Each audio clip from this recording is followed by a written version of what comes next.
बघितला असेल, कदाचित तुमच्या गावातल्या लोकांनी संभाजी राजांच्या सोबत शमशेर फिरवले असेल, कदाचित ज्या माणसांनी संभाजी राजांचं हसणं बघितलं असेल, ज्या माणसांनी संभाजी राजांचं रुसणं बघितलं असेल, ज्या माणसांनी संभाजी राजांचं जगणं चालणं बोलणं बघितलं असेल, त्या माणसाचं उग काय होत असेल, त्या माणसांचं त्यावेळी नक्की काय होत असेल.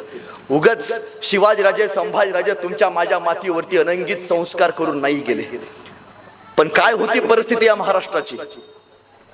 या मातीमध्ये शिवाजी महाराजांचा जन्म व्हायचा होता. ही माती अंधारली होती. 750 वर्ष या हिंदूंच्या मनगटातली रग संपली होती. होय, दिवसा ढवळ्या लेकींना उचलून घेतलं जायचं, नेलं जायचं. एका आईच्या समोर तिच्या लेकीला भोगलं जायचं, बापाच्या समोर लेकी सोबत बलात्कार केला जायचा. त्या सुद्धा या मनगटातली रग विजली होती. माय माऊलीचं स्वतःच्या रक्षण करायची उमेद सुद्धा आमच्या अंगात उरली नव्हती. त्यावेळी या मातीला एक चांगला संस्कार हवा होता. शिवाजी महाराजांचे वडील शहाजीराजे आणि मासाहेब जिजाऊ बेंगलोरला स्थायिक होत्या. मासाहेबांना 5 ते 6 मुलं झाली. 6 मुलं काही कारणास्तव लहानपणी वारली. मासाहेबांना मुलगा हवा होता, या स्वराज्यासाठी देखणं स्वप्न बघणारा. पण काय परिस्थिती, शहाजीराजे आदिलशहाचे सरदार, आणि आदिलशहाने एकदा फरमान पाठवलं शहाजीराजांना, शहाजीराजे भातोडीच्या लढाईत मुघल येतात, त्या मुघलांचा तुम्ही बंदोबस्त करा. आदिलशहाचे सरदार हुकुम ऐकणं मान्य होतं. शहाजीराजे घोड्यावरती बसले, भातोडीच्या लढाईमध्ये गेले. मुघल बघितले, सपासप कथल्या मुघलांना टाळून टाळून शहाजीराजांनी मारलं. शहाजीराजांची शमशेर स्वराज्य उभं करण्याची स्वप्न आत मनात ठेवत होती, पण आदिलशहाची चाकरी करत होती. एके दिवशी शहाजीराजांचा भातोडीच्या लढाईत विजय झाला. शहाजीराजे विजय मुद्रेनं घोड्यावरती बसले आणि किल्ल्याकडे जायला निघाले. जाताना शहाजीराजांना वाटलं, किल्ल्याच्या महादरवाजात मासाहेब जिजाऊ आपल्याला ओवाळला, म्हणजे स्वतः आपल्या पत्नी जिजाऊ आपल्या ओवाळला ओवाळणीचं ताट घेऊन किल्ल्याच्या बाहेर महादरवाजात उभारले असतील. शहाजीराजाने विजय घोडदौड्याने शहाजीराजे किल्ल्याच्या महादरवाजात गेले, जवळ गेले. विजय झाला होता आदिलशाहीचा, मुघलशाहीला पळवून लावलं होतं, पण किल्ल्याच्या महादरवाजात गेले आणि शहाजीराजांना मासाहेब जिजाऊ दिसल्या नाहीत, ओवाळला आल्या नाहीत. त्याच रागाच्या भरात शहाजीराजे ताड पावलं टाकत आत गेले, जिजाऊंच्या कक्षेत गेले आणि जिजाऊंना विचारते झाले, का हो, आम्ही भातोडीच्या लढाईत विजय केला, मुघलांना ताणून लावलं, आदिलशाहीचा विजय केला, आमची शमशेर तळपत राहिली, तुम्ही आम्हाला औक्षण करायला विजयासाठी किल्ल्याच्या महादरवाजात आला नाही, तुम्हाला आमचा विजय आवडला नाही. तसं मासाहेबांनी एकदा शहाजीराजांकडे बघितलं. शहाजीराजे, कुठला विजय, कोणासाठी? परक्यांची तख्त मजबूत करण्यासाठी तुमचा विजय होता तो. शहाजीराजे, हाच विजय तुम्ही स्वराज्य उभा करण्यासाठी केला असताना ही जिजाऊ किल्ल्याच्या महादरवाजात काय तुम्हाला ओवाळला, औक्षण करायला स्वतः घोड्यावरती बसून या रणांगणाच्या मैदानावरती आली असती. स्वराज्य महत्वाचं आहे. एक आईनं स्वप्न दिलं, स्वप्न शिवाजीराजांना स्वराज्य महत्वाचं आहे. त्या शिवप्रभूंनी स्वराज्य उभा केलं. शिवाजीराजांचं स्वराज्य मातीसाठी कसं जगायचं, मातीसाठी कसं मरायचं हे शिकवू लागलं. म्हणून महाराजांना आपण जनता राजा म्हणतो, जनतेची काळजी करणारा, जनतेचे हित जपणारा, भगव्याचं रक्षण करणारा. खर तर तुम्ही फार भाग्यवान लोक आहात. का माहितीये, महाराजांना जी पदवी दिली छत्रपती, ही छत्रपती पदवी याच मातीतनं निर्माण झाली. एके दिवशी जगद्गुरु तुकोबारायांचे कीर्तन चालू होतं आणि शिवाजीराजे कीर्तनात आले. महाराज खाली बसले. जगद्गुरु तुकोबारायांचं कीर्तन ऐकलं. तुकोबाराय कीर्तनात सांगू लागले, माणसानं व्यसन केलं नाही पाहिजे, परस्त्रीचा आदर केला पाहिजे. महाराज हे सगळं कीर्तन ऐकत होते. कीर्तन संपलं. जगद्गुरु तुकोबारायांच्या पाया पडायला महाराज जवळ गेले. जगद्गुरु तुकोबारायांच्या पाया पडले आणि महाराजांना बघत तुकोबाराय म्हणतात, तुमचं नाव शिव. महाराज, तुम्ही शिव, तुमचं नाव शिवाजी. शिव, शिव तुझे नाव ठेविले पवित्र, छत्रपती सूत्र विश्वाचे. छत्रपती पदवी जगद्गुरु तुकोबारायांनी शिवाजी महाराजांना दिली. याच्या अगोदर जेवढे राजे झाले ना, एकाही राजाच्या नावापुढे छत्रपती नाही लागत, महाराजांच्या नावापुढे छत्रपती लागतं. महाराजांचं स्वराज्य उभा राहिलं. पण त्याच वेळी त्या मातीवरती सगळ्यात मोठं संकट आलं. अफजल खान स्वराज्याकडे यायची मोहीम काढू लागला. अजून स्वराज्य उभारलं होतं, स्वराज्याची मुहूर्तमेढ तयार झाली होती. पण त्याच वेळी त्या मातीला एक देखणं स्वप्न पडणार होतं. त्या पुरंदरच्या मातीत शिवाजी राजांच्या पोटी एक मुलगा जन्माला येणार होता. आणि दिवस उजाडला. 14 मे आतने एक माऊली बाहेर पळत आली. साखऱ्या वाटा, गलबत्त्या वाटा, शिवाजी राजांना मुलगा झाला. मासाहेब जिजाऊंना नातू झाला. साखऱ्या वाटा, सईबाई राणी सरकारांना मुलगा झाला. साखऱ्या वाटण्यात आल्या, बत्त्याशी वाटण्यात आली. अखंड पुरंदर ललकारला. शंभू राजांचा जन्म झाला होता. पण त्याच वेळी प्रश्न पडला, या पोराचं नाव काय ठेवायचं. आणि मासाहेब जिजाऊ समोर झाल्या. ज्या जिजाऊंनी शिवाजीराजे घडवले त्या जिजाऊंना वाटलं आपला एक मुलगा होता संभाजी, फितुरीनं मारला. त्याच संभाजी राजासारखा माझा नातू सुद्धा पराक्रमी झाला पाहिजे. म्हणून शिवाजीराजे यांचे बंधू संभाजी यांच्या नावावरनं मासाहेब जिजाऊंनी शिवाजीराजे यांचे पुत्र त्यांचं नाव छत्रपती संभाजी महाराज ठेवलं. तेव्हापासून शंभू राजाची शमशेर खऱ्या अर्थानं लढण्याची प्रेरणा घेऊन गेली. पण वय झालं 2 वर्ष आणि नियतीनं गलती केली. अफजल खान स्वराज्यावरती आला. त्यावेळी शिवाजीराजे कुठल्या किल्ल्यावरती आहेत? प्रतापगडावरती नाही. ज्यावेळी अफजल खान या स्वराज्यावरती आला त्यावेळी शिवाजीराजे राजगडावरती आहेत. काय करतेत? महाराजांच्या प्रिय पत्नी सईबाई साहेब शेवटचा श्वास मोजतेत. अफजल खान आलाय. महाराजांना पत्र मिळालं, जिंदा या मुर्दा बडबेगम साहेबांनी तुम्हाला पेश करायला सांगितलंय. महाराजांनी सईबाईंना बघितलं. सई, अफजल खानाचा बंदोबस्त करून येतो. मी येईपर्यंत सई फक्त प्राण सोडू नकोस. महाराज घोड्यावरती बसले.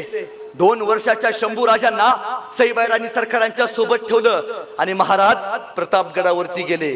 काही दिवसांनी प्रतापगडावरती गेल्यावरती महाराजांना बातमी आली, सईबाई साहेबांचं निधन झाले. अफजल खान स्वराज्याच्या पायरीवरती येऊन थांबलाय. आवडत्या पत्नीचं निधन झाले.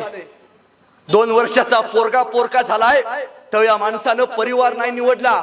या माणसानं पहिल्यांदा स्वराज्य निवडलं. म्हणून होय, आजही इथं बसलेल्या अनेक माय माऊलींचा संसार जर कुणामुळे फुलला असेल तर तो फुललाय फक्त छत्रपती शिवाजी महाराजांमुळे.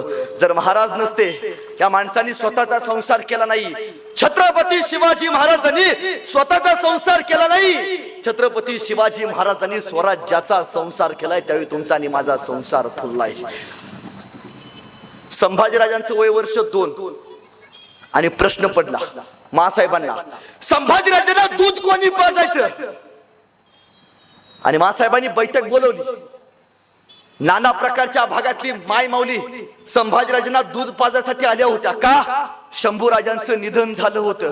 संभाजीराजांचं निधन झाल्यावरती मासाहेब जिजाऊंचा नातू संभाजी या मातीमध्ये तयार झाला होता.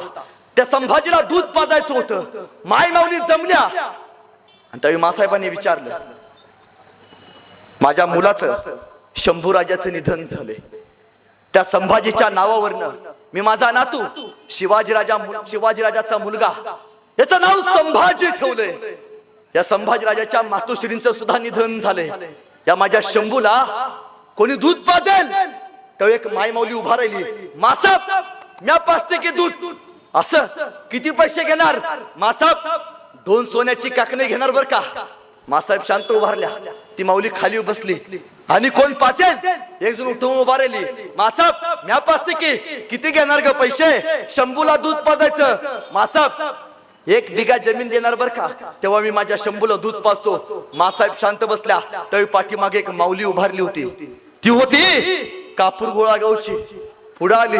मासाहेब, ओ मासाहेब म्या पाजते की दूध शंभू बाळाला. असं नाव काय ग तुझं? मासाहेब म्या धाराऊ गाडे पाटलांची सून. असं धाराऊ सांग किती पैसे घेशील शंभू राजाला दूध पाजायला? तशी कडाटली धाराऊ. अहो साहेब लेकरू कुणाचा आहे? शिवाजी राजाचा आहे. अहो साहेब ज्या माणसानं कपाळावरचा कुंकू शाबूत ठेवला ना आमच्या डोक्यावरचा पदूर शाबूत ठेवला त्या राजाचा लिओका आहे. मासाहेब पाप बीप करून घेता का काय? मासाहेब दुधाचं कुठं पैसे घेत असतात. म्या माझ्या शिवाजी राजाच्या लेखाला संभाजीराजाला मी स्वतः दूध पाजेन.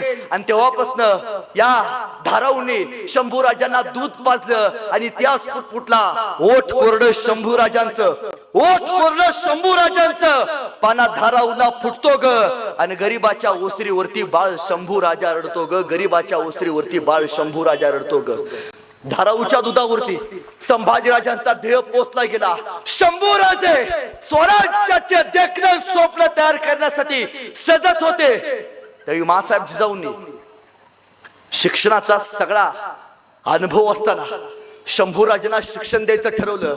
नाना विद्या, नाना कला, धर्मशास्त्र, अर्थशास्त्र, लाठीशास्त्र. तत्कालीन काळात संभाजीराजांना घोडा कसा चालवायचा, तलवार कशी फिरवायची, दांडूपट्टा कसा चालवायचा मासाहेबांनी शिकवलं. मासाहेब हे दुसरं विद्यापीठ शंभूराजांचं. आणि शंभूराजे मासाहेबांच्या हाताखाली उत्कृष्ट घोडा शिकू लागले. आणि तत्कालीन काळात घोड्याला सगळ्यात जास्त वेगवानपणे पळवणारा आणि पळत्या घोड्याला डोळ्याची पापणी लावते लावते तोपर्यंत रणांगणावरती गर्र करणा फिरवणारा एकाच राजा होऊन गेला. त्यांचं नाव छत्रपती संभाजी महाराज. दुसरी जिगर झाली नाही कोणाची. जिगर शंभूराजांसारखा इतिहास निर्माण करायची. पण शंभूराजे तलवार चालवायला शिकले, उत्तम लेखणी शिकले. संभाजीराजांनी अनेक ग्रंथ या मातीमध्ये लिहिले. बुद्धभूषणम सारखा उत्कृष्ट ग्रंथ शंभूराजांनी लिहिला आहे. संभाजीराजांची लेखणी इतकी सुंदर होती की शिवाजीराजे कधी कधी संभाजीराजांची लेखणी होऊन भावुक व्हायचे. शिवाजीराजे म्हणायचे, वाह काय लिहो, काय इतका उत्कृष्ट लेखणी चालवतो, एवढे सुंदर ग्रंथ लिहिले. खर तर ही प्रेरणाच मासाहेब जिजाऊंच्या संस्कारातनं शंभूराजांकडे आली होती. संभाजीराजांचं वय आता वाढत होतं, शंभूराजांची शमशेर तळपत होते. आणि त्याच वेळी या महाराष्ट्रावरती सगळ्यात मोठं संकट आलं. मिर्झा राजा जयसिंह नावाचा मिर्झा, हिंदूच पण फितूर. मला माहिती आहे हिंदू धर्मात दोन प्रकारची लोक असतात. एक धर्मासाठी आणि भगव्यासाठी स्वतःचे प्राण अर्पण करणारे, आणि दुसरे धर्म बदलून स्वतःची लाल करणारे. यांचा या मातीमध्ये काही उपयोग नाही. जे धर्मासाठी जगतात ना तेच खरे हिंदू. मिर्झा हा हिंदू होता पण फितूर होता. का फितूर होता? या मिर्झानं संभाजीराजांच्या शिवाजीराजांच्या स्वराज्याच्या विरोधात वाटचाली चालू केल्या होत्या.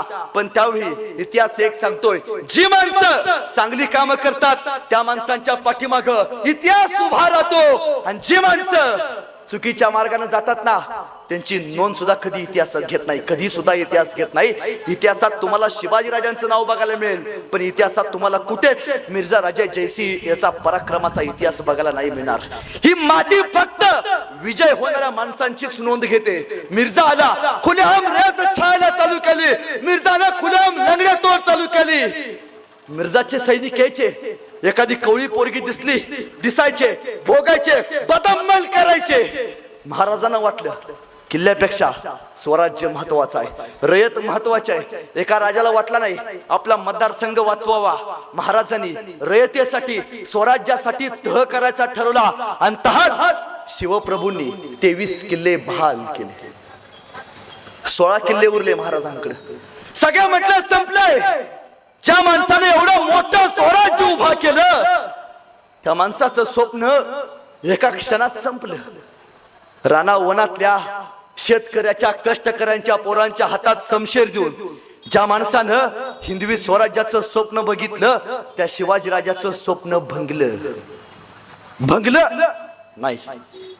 महाराजांचा ज्यावेळी तह झाला त्यावेळी तहात महाराजांकडे फक्त 16 किल्ले उरले. 9 वर्षांनी महाराजांचा राज्याभिषेक झाला. राज्याभिषेक शक्य नोंद आहे. महाराजांकडे 365 किल्ल्यांचं साम्राज्य आहे. 365.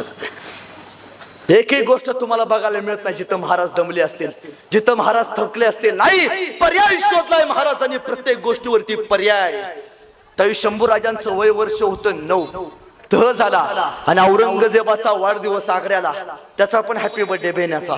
आणि त्यानं पत्र पाठवलं महाराजांना, महाराज तुम्ही 5000 मनसबदारी आणि पुत्र शंभूराजे यांना 7000 मनसबदारी देण्यात आली. जणू त्यावेळीच कळालं होतं बापापेक्षा एक काकण पोरग चढच निघणार आहे. होय, शंभू शिवाजीराजे जेवढे पराक्रमी होते त्यापेक्षा कैक पटीनं शंभूराजे तापट आणि पराक्रमी होते. शिवाजीराजांचा पराक्रम अलौकिक, पण शिवाजीराजांचा पराक्रम हा स्वराज्य निर्माण करण्यासाठी होता. संभाजीराजांचा पराक्रम स्वराज्य वाढवण्यासाठी होता, स्वराज्य अभेद्य ठेवण्यासाठी होता. एका राजानं स्वराज्य निर्माण केलं, एका राजानं स्वराज्य अभेद्य ठेवलं. आणि महाराज निघाले महाराष्ट्रातलं आग्रा. मिर्झा राजा जयसिंगच्या सांगण्यावरनं महाराज औरंगजेबाच्या भेटीला निघाले. महाराज घोड्यावरती बसले, सोबत 9 वर्षाच्या संभाजीराजांना घेतले. त्यावेळी जाताना वाटेत काहीतरी प्रश्न पडला असेल, काहीतरी पडला असेल. एसटी नव्हती, हाफ तिकीट नव्हतं, घोड्यावरती जायला लागायचं. जायला 2 महिने लागले. वाटेत काहीतरी विचारलं असेल शिवाजीराजेने. काय म्हणले असतील शिवाजीराजे शंभूराजांना, शंभूराजे लोहगावला 2 एकर घेऊन ठेवले, तू ऊस लावून मोकळा हो. नाही शिकवलं. सांगितलं एका बापानं आपल्या पोराला, शंभूराजे आतापर्यंत शत्रू समोरनं वार करत होते, शंभूराजे तुमच्या काळात शत्रू पाठीवरनं वार करणार असणार आहेत, पाठ भक्कम करा. एका राजानं आपल्या लेकाला शिकवलं.